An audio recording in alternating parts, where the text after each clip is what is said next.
కృష్ణా జలాల వాటాలపై మళ్లీ మాటల తూటాలు పేరుతున్నాయి. ఎవరు ఎలా అడ్డుకున్నా సాధించి తీరుతామంటూ సీఎం చేసిన కామెంట్స్ పొలిటికల్ హీట్ పెంచింది. అయితే మొన్న BRS working president MLA KTR రాష్ట్రానికి రావాల్సిన వాటాను పక్క రాష్ట్రాలకు తాకట్టు పెడుతున్నారంటూ విమర్శలు చేశారు. ఎస్ఎల్బీసీ ఘటనలో చిక్కుకొని సజీవ సమాధి అయిన వారిలో 6 ఆనవాళ్లను ఇప్పటి వరకు కూడా బయట పెట్టలేదని కామెంట్ చేశారు కేటీఆర్. చనిపోయిన వారి డెడ్ బాడీలనే తీని ప్రభుత్వం ఇక ప్రాజెక్టులను ఎలా పూర్తి చేస్తుందన్న కోణంలో మాట్లాడారు ఆయన. కనీసం తమ ఆప్తుల చివరి చూపు కూడా చూసుకోలేని ఆ బాధిత కుటుంబాల ఆవేదన, గుండె కోత, మానవత్వం లేని కాంగ్రెస్ కు వినిపించడం లేదా? అలాంటి ప్రాజెక్ట్ ను ఎలా పూర్తి చేస్తోంది అని ప్రశ్నలు సంధించారు కేటీఆర్.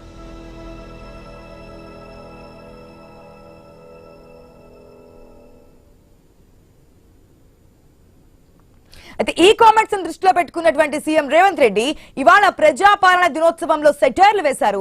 ఎవరు ఎన్ని అడ్డంకులు సృష్టించేందుకు ప్రయత్నించినా ఎస్ఎల్బీసీని పూర్తి చేసి తీరుతామని క్లారిటీ ఇచ్చారు. కృష్ణా జిల్లాలో తెలంగాణకు రావాల్సిన 904 టీఎంసీల నీటిని తీసుకుని తీరుతామని చెప్పారు. ఎస్ఎల్బీసీ పూర్తికి డెడ్ లైన్ కూడా విధించింది సీఎం. ఇక 2027 డిసెంబర్ 9 నాటికి పూర్తి చేస్తామని హామీ ఇచ్చారు ఆయన. నీటి ప్రాజెక్టులపై ఎవరెన్ని అవాకులు చవాకులు పేరినా అడ్డుకునేందుకు ప్రయత్నించినా ఎదురుగా నిలబడి కొట్లాడతామన్నారు సీఎం రేవంత్ రెడ్డి. గోదావరి నదీ జలాలకు సంబంధించి ఈనాడు జరుగుతున్న చరిత్ర మీకందరికీ తెలుసు. ఈ 2 నదులు తెలంగాణ జీవ నదులు. ఆ నదుల్లో మనకు హక్కుగా దక్కాల్సిన నీటి వాటాలపై రాజీ పడేది లేదు. కృష్ణా జలాల విషయంలో న్యాయ పోరాటానికి తెలంగాణ ప్రభుత్వం సిద్ధమవుతున్నది. ఇటీవలే మన ఇంజనీర్లకు, న్యాయ నిపుణులకు స్పష్టమైన దిశ నిర్దేశం రాష్ట్ర ప్రభుత్వం చేయడం జరిగింది. తెలంగాణకు రావాల్సింది 904 టీఎంసీల నీళ్లు. ఈ 904 టీఎంసీల నీళ్లను సాధించడానికి కృష్ణా ట్రిబ్యునల్ ముందు తెలంగాణ తరఫున పక్కాగా బలమైన వాదన వినిపించడానికి అవసరమైన సూచనలను, సలహాలను మేమే స్వయంగా సమీక్షించి వాళ్లకు సూచనలు చేయడం జరిగింది. కృష్ణానది జలాలు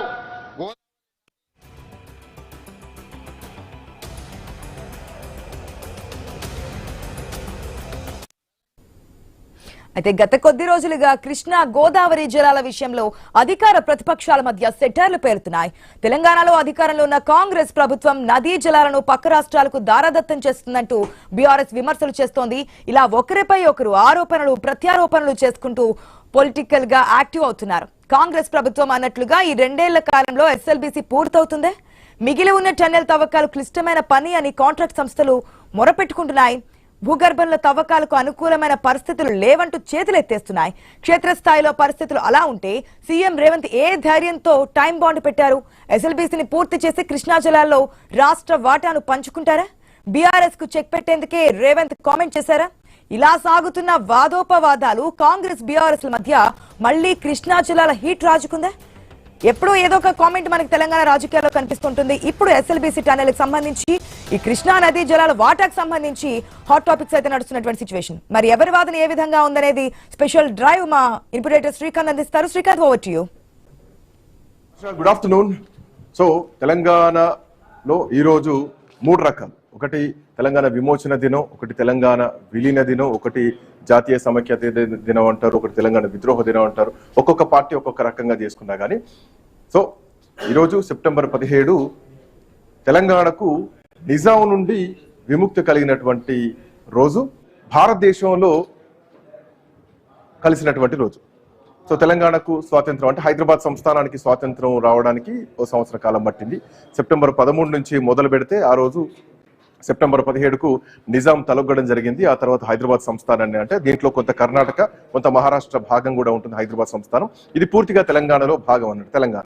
సో హైదరాబాద్ సంస్థానంగా అప్పుడు చూసే. సో తెలంగాణకు స్వాతంత్రం వచ్చినటువంటి రోజు, అంటే భారతదేశంలో విలీన అయినటువంటి రోజు ఈ రోజు. సో ఇట్లా నేపథ్యంలో ఈ రోజు ప్రజా పరిపాలన దినోత్సవం సందర్భంగా ముఖ్యమంత్రి రేవంత్ రెడ్డి చేసినటువంటి కామెంట్స్ ని ఒకసారి పరిశీలిస్తే కనుక, అంటే నీళ్లకు సంబంధించి తెలంగాణ నేపథ్యమే నీళ్లు, నిధులు, నియామకాలు. ఇందులో నీళ్లకు సంబంధించి అటు గోదావరి కానీ ఇటు కృష్ణానది కానీ 2 తెలంగాణ భూభాగంలోనే మేజర్ పర్సంటేజ్ పారుతా ఉన్నా కానీ తెలంగాణకు నీళ్లు రావడం లేదు, తెలంగాణకు నీళ్లు రాకుండా ఆంధ్రాకు తరలించకపోతున్నారు అని ఆ రోజు తెలంగాణ ఉద్యమం రావడం జరిగింది. అఫ్కోర్స్ అప్పటికే హైదరాబాద్ సంస్థానం సెపరేట్ గా ఉండేది. సో తర్వాత ఉమ్మడి ఆంధ్రప్రదేశ్ లో కలిపారు. అప్పటి నుంచి తెలంగాణకు అన్యాయం జరుగుతుందంటూ 1969లో ఉద్యమం జరిగింది. ఆ తర్వాత తొలిదశ ఉద్యమం, తర్వాత మళ్ళీ 2001 నుంచి మళ్ళీ దశ తెలంగాణ ఉద్యమం జరిగింది. 2009లో ఉగ్ర రూపం దాల్చింది. ఆ తర్వాత తెలంగాణ రాష్ట్రం 2014లో రావడం జరిగింది. అప్పటి నుంచి తెలంగాణ ఇక కొత్తగా రాష్ట్రం ఫామ్ కావడం, పరిపాలన నడుస్తుంది. కానీ తెలంగాణలో నీళ్ల విషయంలో మాత్రం కేసీఆర్ ప్రభుత్వం వచ్చిన తర్వాత గోదావరి పైన కాళేశ్వరం ప్రాజెక్ట్ కట్టడం, గోదావరి నీళ్లను ఒడిసిపడతా ఉన్నటువంటి ఉద్దేశంతో కట్టడం జరిగింది. ఆ తర్వాత కృష్ణానది జలాలను మాత్రం పూర్తి స్థాయిలో ఉపయోగించుకోలేకపోతున్నాం. ఇప్పటికీ ఇంకా గోదావరికి సంబంధించి జలాలను ఉపయోగించుకోవాల్సినటువంటి అవసరం ఉంది. రిజర్వాయర్ల సామర్థ్యం పెంచాల్సినటువంటి అవసరం ఉంది.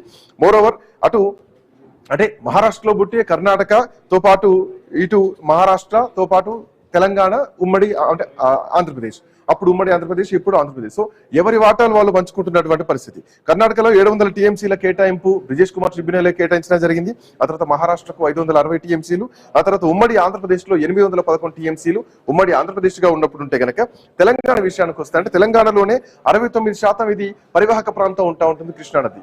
సో తెలంగాణకు ఎక్కువ భాగం రావాలి, తెలంగాణకు 555 టీఎంసీలు రావాలి. ఈ 811 టీఎంసీలను అంటే 69 డివైడెడ్ బై మనం చేస్తే గనక 31 చేస్తే గనక ఏపీకి 31% రావాల్సినటువంటి అవసరం ఉంది. సో ఇన్నేళ్ల నుంచి ఎస్ఎల్బీసీ తవ్వనే లేదు, ఎస్ఎల్బీసీ ఇంకా అట్లాగే ఉండిపోయింది. ఎస్ఎల్బీసీ పూర్తయితే గనక అంటే ఉమ్మడి ఆంధ్రప్రదేశ్ లో ఉన్నప్పుడు ఎస్ఎల్బీసీ గత 40 ఏళ్ల నుంచి మొదలు పెడితే అది ఇంకా నడుస్తూనే ఉంది. ఇప్పుడు కాంగ్రెస్ పార్టీ అధికారంలోకి వచ్చిన తర్వాత ఎస్ఎల్బీసీ మొదలు పెడితే అది కూలిపోయినటువంటి పరిస్థితి. సో ఎస్ఎల్బీసీ పూర్తయితే ఉమ్మడి నల్లగొండ అటు కొంత ఖమ్మం వరకు కూడా నీళ్ళు వచ్చేటువంటి అవకాశం ఉంటుంది. ఇటు ఉమ్మడి పాలమూరు కూడా డిండి ద్వారా నీళ్ళు వచ్చేటువంటి అవకాశం ఉంటుంది. సో ఇట్లా నేపథ్యంలో నీళ్ల వాటా తేలుస్తాం, మా వాటా మాకు కావాలంటూ ముఖ్యమంత్రి రేవంత్ రెడ్డి ఈ రోజు ప్రజాపాలన దినోత్సవం సందర్భంగా ఆయన చేసినటువంటి కామెంట్స్ అంటే ఈ కొట్లాట ఎంతవరకు ఉంటా ఉంటుంది అంటే మాటల పరంగానే ఉంటుంది కానీ చేతల్లో ఎంతవరకు ఉంటా ఉంటుంది. ఒకవేళ చేతల్లో ఉంటే బనకచెర్ల ప్రాజెక్టు గోదావరి నీటిని తరలించడానికి, కృష్ణానదిలో కలిపడానికి నదుల అనుసంధానం చేస్తామంటూ మాట్లాడుతున్నటువంటి చంద్రబాబు నాయుడు ఇప్పుడు బనకచెర్ల ప్రాజెక్టు ఆల్రెడీ నడుస్తూనే ఉంది, దానిపైన కూడా ఇంకా మళ్ళీ తాత్సారమే నడుస్తోంది. మాట్లాడేది దీనిపైన చాలా పూర్తి అంశాలు డిస్కస్ చేద్దాం. ముఖ్యమంత్రి చేసినటువంటి కామెంట్స్ తెలంగాణకి ఎంతవరకు ఉపయోగకరంగా ఉంటుంది, ఎంతవరకు గ్రౌండ్ లెవెల్లో కొట్లాడగలుగుతారు. మా కరెస్పాండెంట్ స్వామి కూడా అందుబాటులో ఉన్నారు. యా స్వామి, గుడ్ ఆఫ్టర్నూన్. కృష్ణానది జలాలకు సంబంధించిన వివాదం మొదటి నుంచి ఉంది ఉమ్మడి ఆంధ్రప్రదేశ్ నుంచి. కేసీఆర్ వచ్చిన తర్వాత కూడా దాన్ని పెద్దగా ఆ విషయంలో పెద్దగా పట్టించుకోలేదు, బట్ గోదావరి మీద కొంత కాన్సన్ట్రేట్ చేసినా గానీ. సో ఈ ప్రభుత్వం వచ్చిన తర్వాత ఉన్న ప్రాజెక్టులను పూర్తి చేయాలి, ప్రాజెక్టుల కాలువల సామర్థ్యం పెంచాలి, ఇవి కాకుండా కొత్త ప్రాజెక్టులు కూడా నిర్మించాల్సినటువంటి అవసరం ఉంటుంది. సో ముఖ్యమంత్రి మాటల్ని ఎట్లా చూడాలి అంటే రాష్ట్రంలో ఒకవైపు కృష్ణానది జలాలపైన తెలంగాణ వాటాను ఆంధ్రాకు తాకట్టు పెడుతున్నారనే ఒక విమర్శల నుంచి ఈ ముఖ్యమంత్రి రేవంత్ రెడ్డి బయటపడడం కోసం జాగ్రత్త పడుతున్నట్టుగా మనకు అర్థమవుతుంది. ఆంధ్రప్రదేశ్ ముఖ్యమంత్రి చంద్రబాబు నాయుడు, తెలంగాణ ముఖ్యమంత్రి రేవంత్ రెడ్డి ఇద్దరు గురు శిష్యులు. తెలంగాణ జలాల్ని, తెలంగాణ హక్కుల్ని ఆయనకు గురుదక్షిణ కింద తాకట్టు పెడుతున్నారని చెప్పేసి పదే పదే బీఆర్ఎస్ చేస్తున్నటువంటి ఆరోపణల్ని ఆయన గట్టిగా ఎదురుదాడి చేసే ప్రయత్నం చేశారు. ఈరోజు సెప్టెంబర్ 17 తెలంగాణ ఒకవైపు ప్రజాపాలన దినోత్సవంగా పబ్లిక్ గార్డెన్ నిర్వహించినటువంటి కార్యక్రమానికి ముఖ్యమంత్రి రేవంత్ రెడ్డి హాజరై ప్రసంగించారు. ఈ ప్రసంగంలో కృష్ణా జలాలపైన తెలంగాణకు 900 పైన టీఎంసీల వాటా వస్తుందని సాధిస్తానని చెప్పేసి ఆయన మాట్లాడుతున్నారంటేనే అసలు సరికొత్త అంశాలను తెరపై తీసుకొస్తున్నట్టు మనకు అర్థమవుతుంది. తెలంగాణకు వచ్చేటువంటి వాటాను సాధించుకోవడంతో పాటు తెలంగాణకు ఇంక మరిన్ని కొత్త ప్రాజెక్టులు కట్టి వాటిని పూర్తి స్థాయి సామర్థ్యంతో ప్రాజెక్టు కట్టుకొని మనం వాటర్ వినియోగించుకోవాలని చెప్పేసి ఆయన మాట్లాడుతున్నారు. 2027 నాటికి ఎస్ఎల్బీసీని పూర్తి చేస్తాం. ఎస్ఎల్బీసీ రీసెంట్గానే పనిచేస్తున్నా కానీ లోపల కుప్పకూలిపోయి పలువురు కార్మికులు మృత్యువాత పడి బయటికి రావాలని తీసుకురావాలని పరిస్థితి. టన్నల్ బోరింగ్ మిషన్ లోపలనే విరుక్కుపోయింది. ఇప్పుడు దాన్ని మళ్ళీ ఒకవైపు బ్లాస్టింగ్ డిగ్గింగ్ టెక్నాలజీతో మళ్ళీ చేయాలని చెప్పేసి ప్రభుత్వం ప్రత్యామ్నాయ ఆలోచన చేస్తుంది. దీంతో ఒకవైపు ప్రభుత్వం చేస్తున్నటువంటి ఆలోచనలకు సంబంధించినటువంటి విషయంలో ఇటు ప్రతిపక్షాల నుంచి ఒకవైపు బీఆర్ఎస్ నుంచి బీజేపీ నుంచి వచ్చేటువంటి ఎదురుదాన్ని తట్టుకోవడం కోసం ప్రధానంగా బీఆర్ఎస్ చేసే ఆరోపణలను ఆయన కౌంటర్ చేసే ప్రయత్నం చేశారు. ఇందులో భాగంగా గతంలో 811 టీఎంసీలు తెలంగాణకు వచ్చేది ఉంటుంది. 299 టీఎంసీలకు తెలంగాణ ఒప్పుకుంది. 511 టీఎంసీలు ఏపీ తీసుకుంటుందని చెప్పేసి గతంలో కేసీఆర్ ఒప్పుకున్నటువంటి అంశాన్ని పదే పదే మాట్లాడుతున్నటువంటి కాంగ్రెస్ పార్టీ, బీజేపీ కానీ తాత్కాలిక ప్రాతిపదికన ఒకవైపు గతంలో కేంద్ర మంత్రి ఒకవైపు ఇటు ఉమాభారతి సమక్షంలో ఒకవైపు అపెక్స్ కమిటీ మీటింగ్లో చంద్రబాబు నాయుడు కేసీఆర్ ఒప్పుకున్నటువంటి తాత్కాలిక కేటాయింపుల విషయాన్ని దాన్ని రాజకీయం చేసి ఒకవైపు దుర్దాడి చేసే ప్రయత్నం చేస్తారు. కానీ పూర్తి స్థాయి ఒకవైపు బచావత్ అవార్డు అయ్యేంత వరకు ఇప్పుడు తుది వాదనలు వినిపించాల్సి ఉంది. తుది వాదనలో తెలంగాణలో 69% కృష్ణా పరివాహక ప్రాంతం ఉంది. ప్రపంచవ్యాప్తంగా సహజ నది న్యాయ సూత్రాల ప్రకారం ఏ ప్రాంతంలో ఎక్కువ నది ప్రవహిస్తే ఆ ప్రాంతానికి ఎక్కువ వాటర్ వచ్చే అవకాశం ఉంటుంది. కానీ ఉమ్మడి ఆంధ్రప్రదేశ్ రాష్ట్రంలో అలా కాకుండా ముందస్తుగానే వాళ్ళు కొన్ని ప్రాజెక్టులు కట్టుకొని దాన్ని ముందుగానే లైబ్రేరియన్ అవార్డ్స్ ఒకటి వాళ్ళు ముందుగానే హక్కులు సాధించుకోవడం జరిగింది. ఆ హక్కులకు సంబంధించి ముందుగానే ప్రాజెక్టు కట్టుకుని హక్కులు సాధించుకోవడం వల్ల తెలంగాణకు అన్యాయం జరిగింది అనేది కూడా బీఆర్ఎస్ చేస్తున్నట్టు వాదన. తెలంగాణలో సకాలంలో ప్రాజెక్టులు కట్టి ఉండి ఉన్న ప్రాజెక్టుల యొక్క ఒక సామర్థ్యాన్ని పెంచగలిగితే కనుక మన పూర్తి స్థాయి వాటర్ వినియోగాన్ని మనం చేసుకునే అవకాశం ఉండేది. కానీ ఇప్పుడు మనకు ఎక్కువ పరివాహక ప్రాంతం ఉండి తక్కువ ప్రాజెక్టుల కెపాసిటీ ఉండడంతో కూడా మన హక్కులు కోల్పోయాల్సిన పరిస్థితి ఏర్పడింది. ఆంధ్రప్రదేశ్లో ముందుగానే ప్రాజెక్టులు అనేక కట్టుకొని కృష్ణా వాటర్ని ఒకవైపు పెన్నా బేసిన్కి తరలించుకుపోతూ తెలంగాణ కృష్ణా వాటర్ని ఆంధ్రప్రదేశ్ కొల్లగొడుతుంది. ఒకవైపు ఇటు పోతిరెడ్డిపాడు ద్వారా కావచ్చు, ఒకవైపు రాయలసీమ ఎత్తిపోతల పథకం ద్వారా కావచ్చు, ఇప్పుడు బనకచెర్ల రెగ్యులేటర్ ద్వారా పెద్ద ఎత్తున తరలిపోతున్నటువంటి వాటర్ వల్ల తెలంగాణకు తీవ్ర అన్యాయం జరుగుతుంది. రేవంత్ రెడ్డి చేయాల్సిన కర్తవ్యం ఏంటి స్వామి? ఎందుకంటే కొత్త ప్రాజెక్టులు కడితే మళ్ళీ కమిషన్లు, ప్రాజెక్టులు, టెండర్లు, ఈ రకమైనటువంటి చర్చలు పోతా ఉంటాయి. మనం అటు కాళేశ్వరం ప్రాజెక్టు విషయంలో చూస్తున్నాం, అటు బనకచెర్ల విషయంలో చూస్తున్నాం. అక్కడ ప్రతిపక్షం మాట్లాడుతోంది, ఇక్కడ ప్రతిపక్షాలు మాట్లాడుతున్నాయి. బట్ ఇప్పుడు ఉన్నటువంటి పరిస్థితుల్లో ఎస్ఎల్బీసీని పూర్తి చేస్తే చాలా వరకు తెలంగాణకు, ఉమ్మడి నల్లగొండ జిల్లాకు, అటు ఖమ్మం వరకు బెనిఫిట్ ఉండేటువంటి అవకాశం ఉంది. 40 ఏళ్ల నుంచి ఉమ్మడి ఆంధ్రప్రదేశ్ లో దాన్ని అట్లాగే పడవబడేశారు. సో ఇప్పుడు ఎస్ఎల్బీసీని పూర్తి చేయడం సామర్థ్యం అంటే అంత పరిస్థితి ఉందా? ఎస్ఎల్బీసీ పూర్తి చేసేటువంటి పరిస్థితి ఉందా? లేదంటే కొత్త వాటికి టెండర్లు వేస్తే మళ్ళీ కాళేశ్వరం ప్రాజెక్టులో అవినీతి జరిగినట్టు అట్లాంటి పరిస్థితులు ఏమన్నా చూడొచ్చా? ఎట్లా చూడొచ్చు ఈ పాయింట్? అంటే కొత్త ప్రాజెక్టు ఏది కట్టినా కూడా సెంట్రల్ వాటర్ కమిషన్ నుంచి అన్ని రకాల పర్మిషన్ తీసుకోవాల్సి ఉంటుంది. మనకున్న అలొకేషన్ ఎంత, కొత్త వాటర్ ఎంత తీసుకోగలుగుతాము. ఇప్పటికే పాలమూరు రంగారెడ్డి పథకానికి పూర్తి స్థాయి అలొకేషన్ లేకుండానే దాన్ని పూర్తి స్థాయిగా కేంద్ర అనుమతులు లేకుండా తీసుకెళ్తారని చెప్పేసి ఆంధ్రప్రదేశ్ ఆరోపిస్తుంది. మనం దాని కనుక పూర్తి స్థాయి ఇప్పటికే ప్రాజెక్టు 85% పూర్తయింది. దాన్ని ఆయనతో కొద్ది కంప్లీట్ చేసుకుంటే దాన్ని పూర్తి స్థాయిగా వినియోగంలోకి తీసుకురావాల్సింది. కేవలం అది కంప్లీట్ చేస్తే ఒక కేసీఆర్కు పేరు వస్తుందని చెప్పేసి ఈ ప్రభుత్వం రాజకీయంగా రచ్చ చేయడం కోసమే దాన్ని కొన్ని కాల్వల ప్యాచప్లు ఉన్నాయి. ఆ ప్యాచప్లు కంప్లీట్ చేస్తే ప్రాజెక్టుని కొంత వినియోగించుకోవడానికి అవకాశం ఉంటుంది. ఇప్పటికే 80-90% పని పూర్తయింది. మిగతా పనులు పూర్తయితే వాడుకునే దాన్ని ఇప్పటికే దాన్ని పొలిటికల్ గా చేస్తూ, రాజకీయం చేస్తూ 2027 తర్వాత ఎలక్షన్స్ ముందు దాన్ని కంప్లీట్ చేసి మేమే చేశామని చెప్పుకోవడం కోసమే కాంగ్రెస్ పార్టీ రాజకీయంగా కుట్రలు చేస్తుందని చెప్పేసి ఉమ్మడి పాలమూరు జిల్లాకు సంబంధించినటువంటి ప్రజాప్రతినిధులంతా కూడా నిన్న రీసెంట్ గా సమావేశమై త్వరలో దాని మీద పోరుబాట పడాలని చెప్పి నిర్ణయించుకున్నారు. ఉన్న వాటిని కంప్లీట్ చేసుకుని వినియోగాలు తీసుకొస్తే వాటిని మన పూర్తి స్థాయి వాటర్ని వినియోగించుకోవచ్చు. ఇప్పటికీ తెలంగాణకు తాత్కాలిక ప్రాతిపదికన 299 టీఎంసీల వాటర్ అలొకేషన్ ఉంది. దాన్ని కూడా పూర్తి స్థాయిగా మనం వినియోగించుకోలేకపోతున్నాం. కలవకుర్తి లిఫ్ట్ ఇరిగేషన్ కావచ్చు, నెట్టెంపాడు, జూరాల కెనాల్స్ కెపాసిటీ పెంచుకొని మరింత దాన్ని వినియోగించుకోవాల్సిన అవసరం ఉంటుంది. ఇలాంటి వాటి అన్నింటినీ కూడా ఎప్పటికప్పుడు ఏం చేయాలని చెప్పేసి ఒకవైపు ప్రభుత్వం ఆలోచిస్తున్న తరుణంలో రేవంత్ రెడ్డి పొలిటిసైజ్ చేస్తూ దాన్ని ముందుకు తీసుకెళ్లే ప్రయత్నం చేస్తున్నారు. మనకు రావాల్సిన మొత్తం త్వరలోనే ఇక్కడ ఒకవైపు వాటర్ అలొకేషన్ పూర్తి స్థాయి వాదనలు వినిపించిన తర్వాత దాన్ని అవార్డు చేసుకోవాలని చెప్పి భావిస్తున్నారు. పూర్తి స్థాయి వాదనలు మనం వినిపించిన తర్వాత అది అవార్డు అయితే మనకు పూర్తి స్థాయిగా శాశ్వత కేటాయింపులు వస్తాయి. శాశ్వత కేటాయింపుల తర్వాత మనం ప్రాజెక్టులకు సంబంధించి ముందుకెళ్ళొచ్చే అవకాశం ఉంటుంది. ఒకవైపు పైన ఉన్నటువంటి కర్ణాటక కావచ్చు, మహారాష్ట్ర కావచ్చు, వారందరూ కూడా ఒకవైపు వారి ప్రాజెక్టుల కెపాసిటీ పెంచుకుంటూ ఉన్నారు. ఒకవైపు పైన ఉన్నటువంటి ఆల్మట్టి డ్యామ్ ఎత్తు పెంచుకొని వాళ్ళు కూడా కర్ణాటక వాళ్ళు వాటర్ ఎక్కువ వినియోగించుకునే పరిస్థితి కనబడుతుంది. మరోవైపు ఆంధ్రప్రదేశ్లో ఉన్నటువంటి ప్రభుత్వం ఇప్పుడున్నటువంటి కృష్ణా వాటర్ని మరింత ఎక్కువగా వినియోగించుకొని రాయలసీమను సస్యశ్యామలం చేయాలని భావిస్తుంది. ఇటు కృష్ణా వాటర్ తో పాటు గోదావరి వాటర్ ని తరలించి బనకచెర్ల ద్వారా వాళ్ళు రాయలసీమకు సంబంధమే లేదు. బట్ ఇక్కడ నదులు అనుసంధానం చేస్తున్నాం అని చెప్పేసి చంద్రబాబు నాయుడు చెప్తున్నారు. అండ్ మోర్ ఓవర్ పోతిరెడ్డిపాడు నుంచి ఏపీకి తరలి వెళ్లాల్సింది అఫ్కోర్స్ అదొకటి ఉంది. కర్ణాటక కానీ, మహారాష్ట్ర కానీ, ఏపీ కానీ, తెలంగాణ కానీ మద్రాసుకు తాగునీరు కోసం 15 టీఎంసీలు ఇవ్వాలి. అది పోతిరెడ్డిపాడు నుంచి వెళ్తుంది. బట్ అక్కడ నుంచి ఏపీకి 300 టీఎంసీలు తరలించకపోతున్నారు. 2 కాలువలు చూస్తే గనక ఏపీకి ఆల్మోస్ట్ 50,000 క్యూసెక్ల నీళ్లు వెళ్తా ఉంటే తెలంగాణకు మాత్రం కేవలం 1,500 క్యూసెక్ల నీళ్లు మాత్రమే వస్తా ఉన్నాయి. కాలువల సామర్థ్యం పెంచాల్సినటువంటి అవసరం ఉంది. దీని మీద ఒక ఖచ్చితమైనటువంటి యుద్ధం చేయాలి. ఆనాడు కేసీఆర్ కృష్ణా జలాలు అలాగే వదిలేశారు. ఇప్పుడు రేవంత్ రెడ్డి దీని మీద ఫైట్ చేస్తా ఉంటున్నారు. సో ఎంతవరకు ఈ ఫైట్ నమ్మొచ్చు, ఎంతవరకు దీనిపైన ముందడుగు వేయచ్చు? ఎందుకంటే ఇప్పటికే బనకచెర్ల విషయంలో రేవంత్ రెడ్డి వర్షన్ మనం చూస్తున్నాం. చంద్రబాబు నాయుడుకి మద్దతు ఇస్తున్నారు ఇండైరెక్ట్ గా. అక్కడికి వెళ్ళి ఆ సమావేశంలో కేంద్ర జలవనరుల శాఖ మంత్రి సమావేశంలో ఒప్పుకొని వచ్చారు. సో ఇవన్నీ కూడా జరిగినాయి. ఈ చర్చల తర్వాత ఎట్లా చూడొచ్చు ఈ పాయింట్? అంటే రేవంత్ రెడ్డి తనను తాను సేవ్ చేసుకోవడం కోసం కృష్ణానది విషయంలో కాంగ్రెస్ పార్టీ కాంప్రమైజ్ కావట్లేదని చెప్పుకోవడం కోసమైన ప్రయత్నం చేస్తున్నారు తప్ప వాళ్ళు చేస్తున్నటువంటి ప్రయత్నాలు ఎక్కడ కూడా ఒకవైపు బర్చాబాద్ ట్రిబ్యునల్ ముందు వాళ్ళైతే ఇప్పుడు పూర్తి స్థాయి వాదనలు వినిపించిన తర్వాత శాశ్వత కేటాయింపులు మన నదీ జలాల్లో మనకు వచ్చే అవకాశం ఉంటుంది.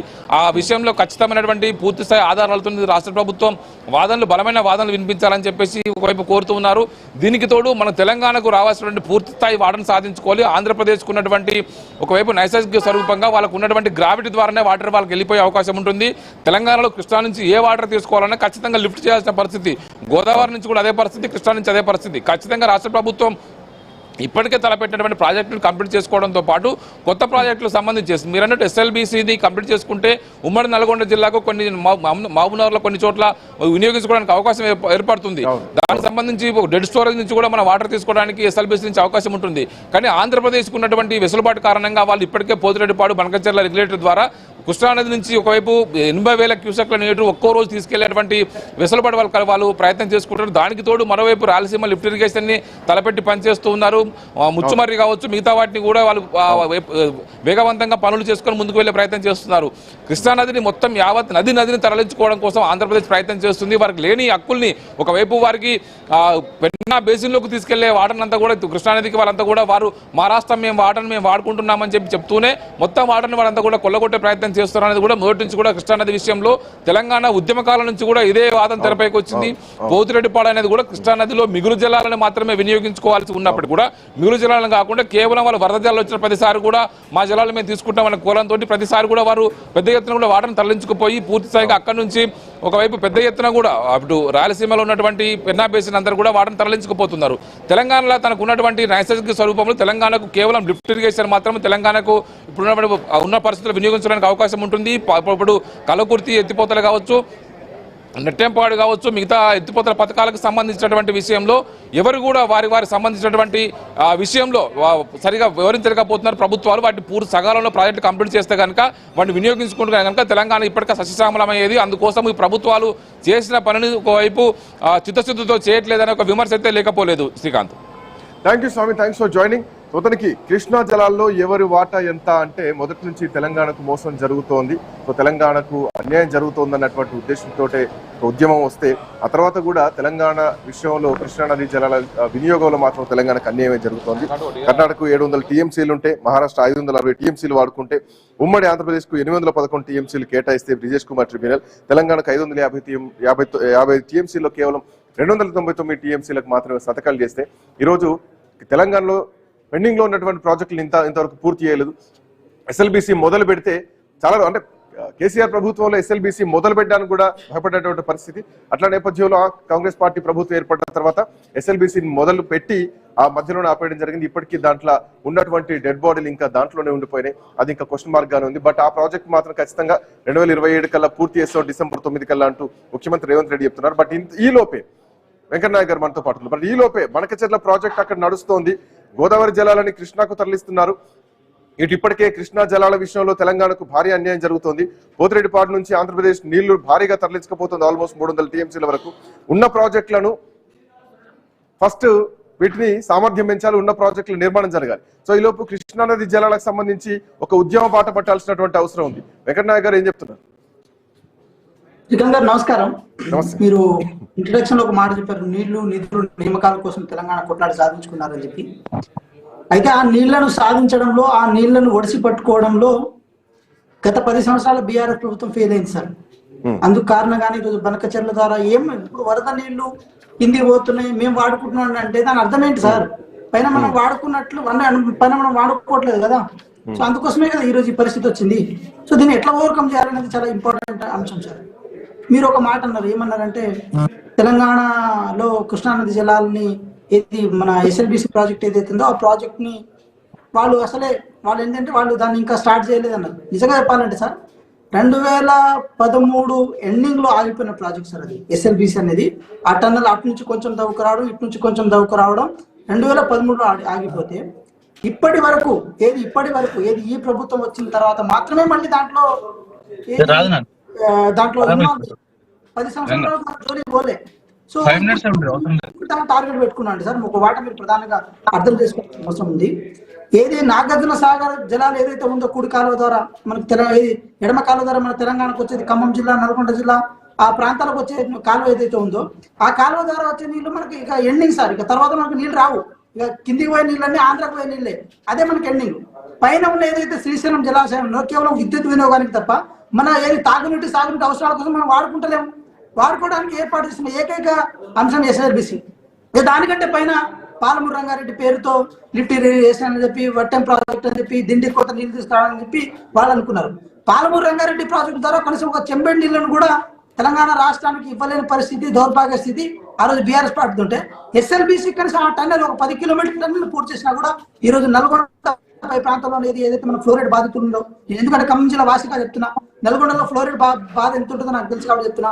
ఆ దేవరకొండ కానీ లేకపోతే మన మిరాలు కూడా ఆ ప్రాంతంలో ఆ నీళ్లు రావడానికి అవకాశం ఉండే, కానీ దాన్ని ఎందుకు వినియోగించుకోవాలని అర్థం కాలేదు. కాబట్టి ఒకటైతే స్పష్టం చేసే ప్రయత్నం చేస్తున్నాం, ఈ రాష్ట్ర ప్రభుత్వం ఎస్ఎల్బిసిని 2027 డిసెంబర్ 9 కల్లా దాన్ని కంప్లీట్ చేస్తాము. అదే విధంగా మళ్ళీ ప్రాణహిత చేవెళ్ల ప్రాజెక్టులో భాగంగా తుమ్మిడిహెట్టు వద్ద దాదాపు 150 మీటర్ల ఎత్తులో మళ్ళీ ప్రాజెక్ట్ ని మళ్ళీ కట్టి ఆ నీళ్ళని గ్రావిటీ ద్వారా మళ్ళీ కిందికి తీసుకొచ్చే ప్రయత్నం మేము చేస్తాము. ఆ నీళ్లను మళ్ళీ మల్లన్న సాగర్ లో తీసుకొచ్చే ప్రయత్నం చేస్తాం. ఆ నీళ్లను అంటే మేడిగడ్డతో పాటు ఏది మన తుమ్మిడిహెట్టి దగ్గర కూడా ఒక ప్రాజెక్ట్ నిర్మాణం జరగాలని చెప్పి గతంలో బీఆర్ఎస్ పార్టీ ఈ ప్రాజెక్ట్. వెంకటనాయక్ గారు 1 సెకండ్, సమయం తక్కువ ఉంది. అండ్ కాంబోజ్ గారు కూడా జాయిన్ అయ్యారు మనతో పాటు. కాంబోజ్ గారు గుడ్ ఆఫ్టర్నూన్. ముఖ్యమంత్రి మాటలు విన్నాం, కృష్ణా బేసిన్ లో తెలంగాణకు దక్కాల్సినటువంటి వాటాను ఖచ్చితంగా దక్కించుకుంటామని చెప్పేసి. బట్ ఇప్పటికే బనకచర్లకు సంబంధించి Krishna Penna basin link system ఏర్పాటు చేయడం జరిగింది. గోదావరి నదీ జలాలను కృష్ణా నుంచి తరలించకపోతున్నారు పెన్నాకి. సో అది తెలంగాణకు భారీ అన్యాయం జరగబోతోంది. కట్ చేస్తే అటు జూరాల, ఇటు ఎస్ఆర్ఎస్పి, కృష్ణాకు ఇటు గోదావరికి ఉన్నటువంటి అతి ముఖ్యమైనటువంటి ప్రాజెక్టులు ఈ రెండు. ఉన్న ప్రాజెక్టులను ఇంకా డెవలప్ చేయాలి, ఉన్న ప్రాజెక్టుల సామర్థ్యం పెంచాలి, వాటి నిర్మాణాలు పూర్తి కావాలి. కొత్త ప్రాజెక్టుల విషయం దేవుడెరుగు. బట్ ఇప్పుడు ముఖ్యమంత్రి మాటలను ఎట్లా చూడాలి? తెలంగాణకు రావాల్సినటువంటి నీటి వాటాను 299 టీఎంసీలకు ఆ రోజు ఒప్పుకున్నది కేసీఆర్ అన్యాయం చేశారు తెలంగాణకు అంటూ ఈ రోజు కాంగ్రెస్ పార్టీ మాట్లాడుతోంది. ఏం చెప్తున్నారు? గుడ్ ఆఫ్టర్నూన్ ఐఎన్ఎస్ వ్యూవర్స్ కు, తోటి ప్యానల్ మెంబర్స్ కూడా గుడ్ ఆఫ్టర్నూన్. నేను ఏమంటున్నానంటే, నీటి వాటా కేటాయింపుల్లో రేవంత్ రెడ్డి మాట్లాడుతున్నాడు అంటే చిన్నపిల్లలు గోళీలు ఆడినట్టు ఉంటుంది. ఎందుకంటే ఆయనకు క్యూసిక్లు అంటే టీఎంసీలు అంటే అనుభవం లేదు, జిఆర్ఎంబి అంటే కేఆర్ఎంబి అంటే అనుభవం లేదు. కాంగ్రెస్ ప్రభుత్వం 66 ఏళ్ళు భారతదేశాన్ని ఏలినప్పుడు ఉమ్మడి ఆంధ్రప్రదేశ్ లో నీటి వాటా కేటాయింపులో నష్టం జరిగింది, ఆయనకు తెలియదు. జలయజ్ఞం పేరు మీద దోపిడీ జరిగింది, వైఎస్ రాజశేఖర రెడ్డి తీసుకున్న దాంట్లో ఆయనకు తెలియదు. వైఎస్ రాజశేఖర రెడ్డి జగమంతా దాచి జగన్ ఖాతాలో తీసింది కూడా ఆయనకు తెలియదు. రేవంత్ రెడ్డి గారికి ఏం తెలుసండి? ఏం తెలియదు. ప్రాజెక్టులు ఎస్ఎల్బిసి ఎప్పుడు స్టార్ట్ అయింది? 2004 లో స్టార్ట్ అయింది.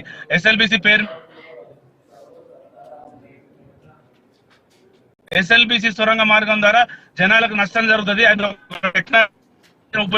దాన్ని తవ్వుకుంటూ పోవాలని చేసినాం. ఎస్ఎల్బిసి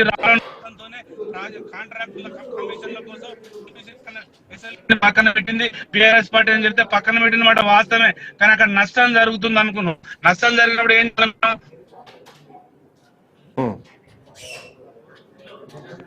సిగ్నల్ ఇష్యూ ఉన్నట్టుంది. కాంబోజ్ గారి దగ్గర సిగ్నల్ ఇష్యూ ఉన్నట్టు క్లియర్ ఉందా మీకు? క్లియర్ ఉందా?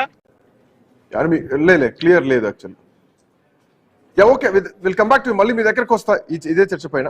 Anyway, thank you so much Venkatanayak garu, Kamboj Venkateswarlu గారు. సో మొత్తానికి కృష్ణా నదీ జలాల విషయంలో తెలంగాణకు రావాల్సినటువంటి నీటి వాటాను ఖచ్చితంగా తీసుకొస్తాం అంటూ ముఖ్యమంత్రి రేవంత్ రెడ్డి చెప్తున్నారు. దానిపైన కొట్లాడతామంటూ కొత్త ప్రాజెక్టుల కంటే కూడా ఎస్ఎల్బిసిని పూర్తి చేస్తాం, ఖచ్చితంగా 2027 కల్లా ఎస్ఎల్బిసిని పూర్తి చేసి డిసెంబర్ 9 వరకు పూర్తి చేసి ఆ కాలువ సామర్థ్యాన్ని పెంచుతాం, నీళ్లు తెలంగాణకు అందిస్తాం, కృష్ణా నదీ జలాల వాటాను పెంచుతాం అంటూ కూడా ముఖ్యమంత్రి రేవంత్ రెడ్డి ఇప్పటివరకు చెప్పడం జరిగింది. సో ఇట్లా నేపథ్యంలో అంటే ఇన్నేళ్ల నుంచి కేసీఆర్ తో కూడా కాంది రేవంత్ రెడ్డితో అవుతుందా? అవుతే అది మొదలుపెట్టి ఇప్పటికీ అఫ్ కోర్స్ అధికారంలోకి రాగానే మొట్టమొదటిగా ఉమ్మడి నల్గొండ జిల్లాలో ఎస్ఎల్బిసి ప్రాజెక్ట్ సంబంధించి పనులు మొదలయ్యాయి, ముమ్మరంగా స్టార్ట్ అయ్యాయి. కానీ అనూహ్య పరిణామాల వల్ల అక్కడ కూలిపోవడం జరిగింది. లోపల కూలిపోయిన తర్వాత అందులో 8 మంది డెడ్ బాడీలు ఇరుక్కుపోయాయి. సో ఇంకా కొన్ని డెడ్ బాడీస్ అట్లాగే ఉన్నాయి, ఆ పనులు అట్లాగే నిలిచిపోయి ఉన్నాయి. సో ప్రాజెక్టు పూర్తి కావాలని ముందుకు జరగాలంటే కనుక చాలా టెక్నికల్ అంశాలు కూడా ఉన్నాయి. సో లోపలికి వెళ్తున్న కొద్దీ చాలా వివాదంగా ఉంది. సో అందుకే మేము కేసీఆర్ ఆ ప్రాజెక్ట్ ని ముట్టుకోలేదు, ముందుకెళ్ళలేదు అన్నారు. బట్ రేవంత్ రెడ్డి ఖచ్చితంగా ముందుకెళ్తా ఉంటున్నారు. ఒకవేళ ముందుకెళ్తే కనుక ఖచ్చితంగా కృష్ణా నదీ జలాల వినియోగంలో తెలంగాణకు మనకు రావాల్సినటువంటి కొంత వాటా పెరుగుతుందని చెప్పడం ఎట్లాంటి సందేహం లేదు. అండ్ రానున్నటువంటి కాలంలో కూడా తెలంగాణలో ఉన్నటువంటి పెండింగ్ ప్రాజెక్టులు కూడా పూర్తయితే అటు గోదావరి జలాలను ఒడిసిపట్టుకోవచ్చు, ఇటు కృష్ణానది జలాలను కూడా ఒడిసిపట్టుకోవచ్చు. ఎనివే చూద్దాం ప్రభుత్వం చెప్తున్నటువంటి మాటలు ఎంతవరకు అమల్లోకి వస్తాయి, ఎంతవరకు ఆచరణలోకి వస్తాయి. That's all.